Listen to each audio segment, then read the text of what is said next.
Our one-to-one coaching program is to help facilitate the aspirations of wicketkeeper batsman Nathan Shoesmith to become the incumbent wicketkeeper batsman for Camberwell Magpies, who competes in the Victorian Premier League.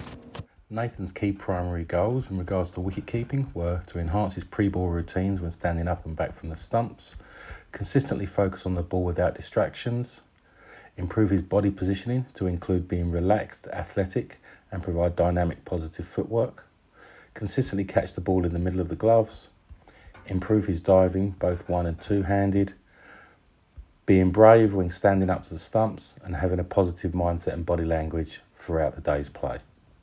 Being aggressive with the take in terms of your body positioning and glove positioning. Yep. Every time the ball hits, it's always facing down the wicket. Yep. Yeah? Absolutely. In this exercise, our intention was to catch the ball one-handed with the ball facing down the wicket on ball contact. The constraints that we used in this exercise were 1, to catch one-handed, and 2, to catch with a hand between the stumps, so on ball contact the ball didn't give back past the stump. We continued the same drill, but this time we used both hands to catch the ball with the intention of on ball contact the ball was facing down the wicket.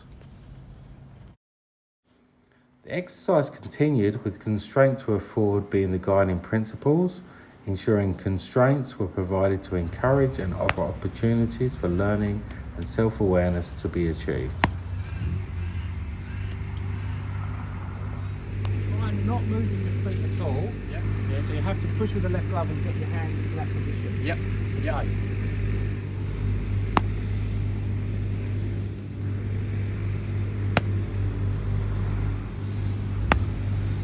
This part of the session we focused on the Developed Enhanced Perform system, where we focused on a feeling of alignment, balance and rhythm in our setup to benefit the focus on the ball. Feedback was given regarding his processes and the enhancement of his movement. Yeah, I reckon I started doing it better when my elbows felt like they're together, Yeah. as opposed to there. The session progressed with perception-action coupling being a key driver. We wanted to see what the athlete was feeling and seeing in practice, representative of a match environment. The athlete was encouraged to explore pre-ball routines that would enable him to feel relaxed prior to going into his squat. As the environment architect, I was able to use a representative learning design framework to help achieve the intention of the session.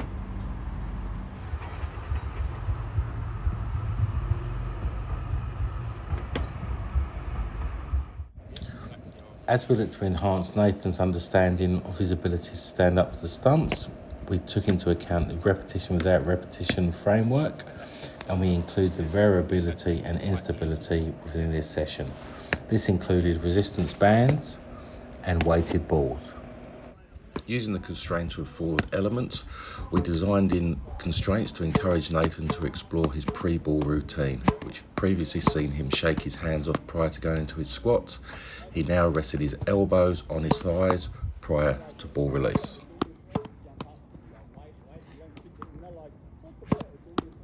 We used the action fidelity element to see if what we were doing was faithful or true to performance. This was achieved with tennis balls being hit from 4 feet away at a very fast pace to see if Nathan's reactions, glove position and head position had improved.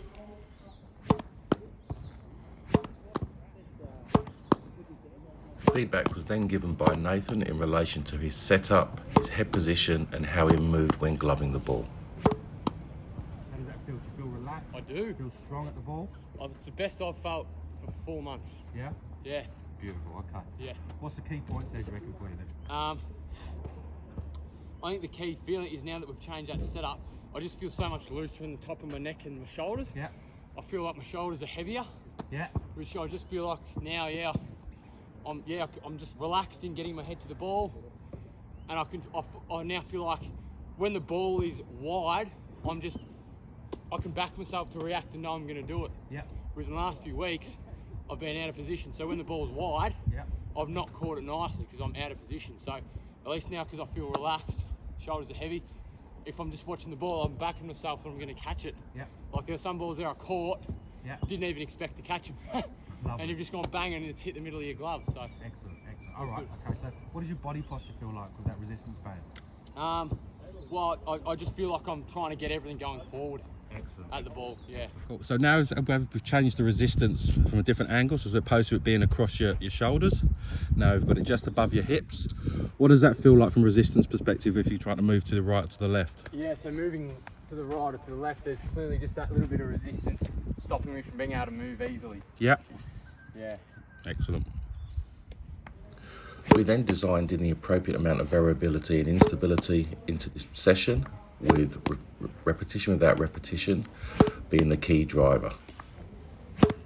An element of chaos was included in this exercise, with resistance bands making it hard to move to the left and to the right, and with balls being hit at various speeds and bounces. Keeper had to react to whether the ball was being hit offside or leg side. Hey. How did that feel? Good. Yeah, really good. Yeah. Yeah. Obviously working a bit harder to get my head sideways with the resistance on, and obviously hitting them quite hard there. So was working pretty hard to watch the ball closely because it was moving pretty quick, and yeah, obviously really important as well. Like with the ball moving, being sideways so much, just getting my head of the ball was tough, and yeah, it was good. Awesome. Yeah, mate. I want it. Yeah. In this exercise, we focus on action fidelity. With what we were doing was faithful or true to performance.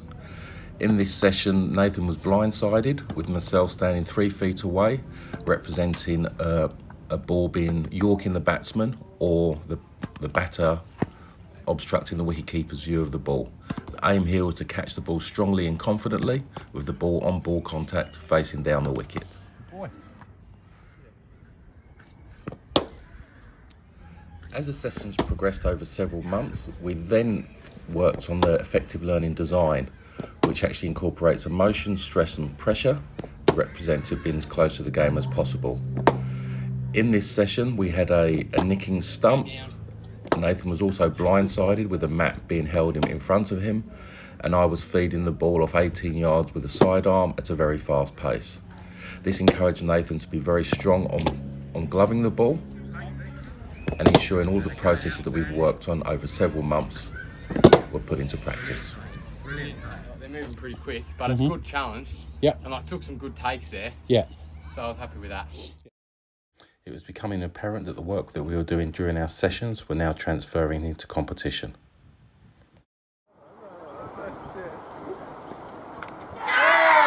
That's a right armour coming up to a left-hander. You can start to think about that angle actually becomes your friend in terms of being able to open up your shoulders and open up your hips. Yeah. Oh.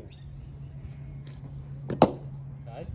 Track the ball from where you're down, but don't move until you hear it bounce. Yeah. So you look at so you're going to go sight and sound is what you're looking for.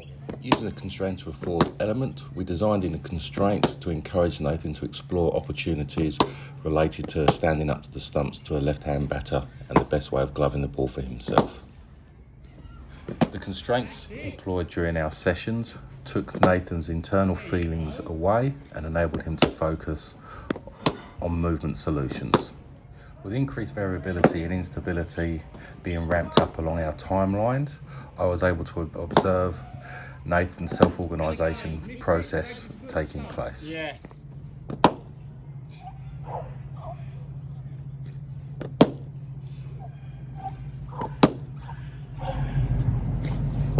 Oh, How good a take that? yeah, that's a good one, that. He was now looking a lot more confident and assured when standing up to seam and spin bowling. Really nice take, Nathan.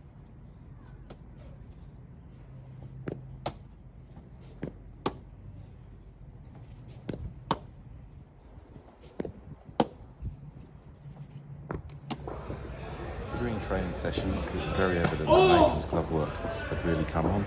He was a lot more confident, a lot more assured up to the stump to spin bowlers on very bouncy wickets in an indoor centre. Nice, mate. Oh, bowl. Oh!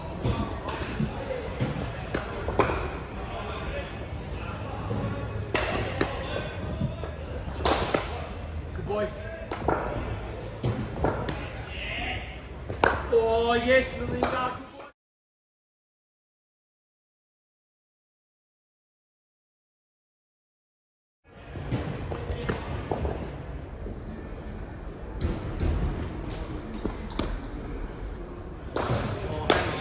How was that? Good boy.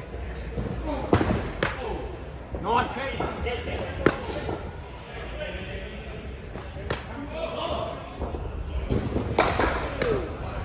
Yes, Mel.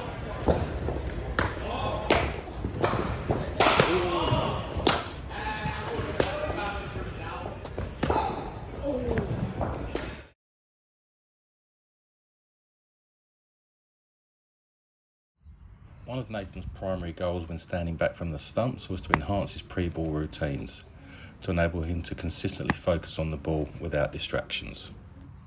He also wished to enhance his body positioning to enable himself to feel relaxed, athletic and dynamic, to enable positive, sharp footwork. As we look to explore Nathan's position when he stood back from the stumps, we used the constraint to afford element to designing constraints to encourage Nathan to discover movement solutions. Using the repetition without repetition element, we're able to design the appropriate amount of variability and instability into this drill. By exploring his movement patterns, Nathan was able to come up with a movement solution which saw him tap his gloves lightly on the floor before coming up into his power position.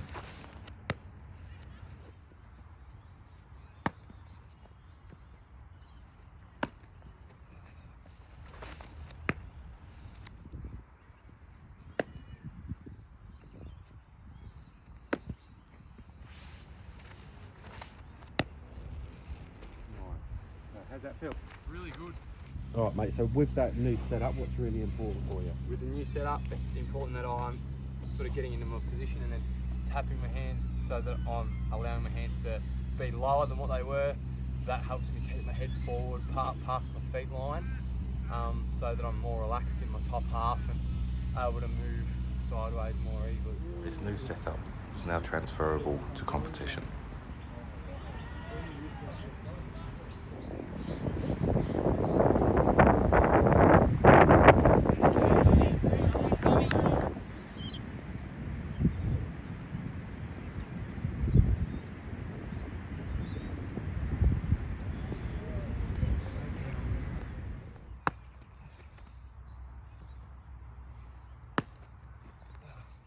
And when you're moving to your right, moving to your left, just try and push with the opposite hand to try and keep the opposite hand glove facing down the wicket. Yeah. Using the constraint to afford elements, I designed in constraints to encourage Nathan to discover movement solutions. Variability and instability included resistance bands and weighted balls.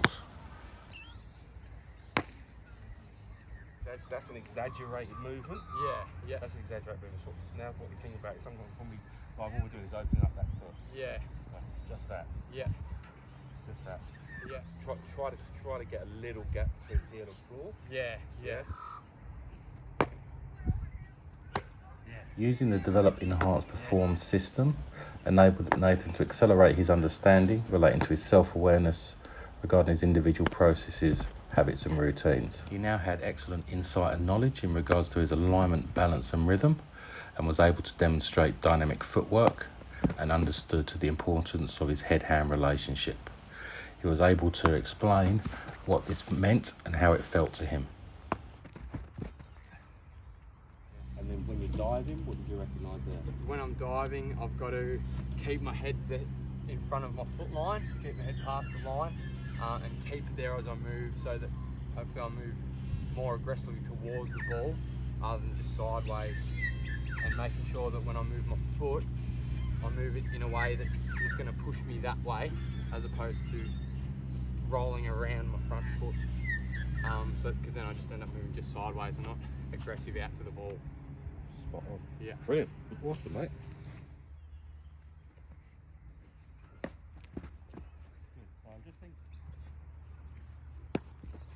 Nathan's confidence was now growing and this was transferable into competition.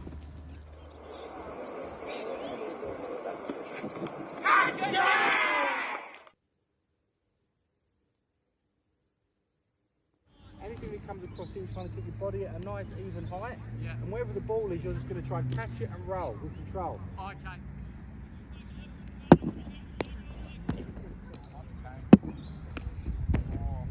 Nathan's desire to achieve his primary goals was certainly evident during our time together. His intention to improve his wicket keeping was excellent, and his desire to learn was second to none. He certainly ticked the boxes when it came to elements of his wicket keeping that he wished to improve. This included enhancing his pre-ball routines when standing up and back to the stumps. Constant focus on the ball without distractions was evident through training, practice and matches. His body positioning was now relaxed, athletic and dynamic footwork was evident. He consistently caught the ball in the middle of his gloves, and his improvement diving one and two handed was also very, very good. Yeah, that's out. His wishes to be brave was certainly on the improve, and this was evident during practice. When he made a mistake, he wasn't down on himself, but concentrated on his pre-ball routines and got straight after the next ball. I was able to witness his positive mindset and body language throughout our time together. It was very pleasing to see that Nathan recognised the craft is in the preparation and the preparation is in the art. And I very much look forward to working with Nathan over the coming years.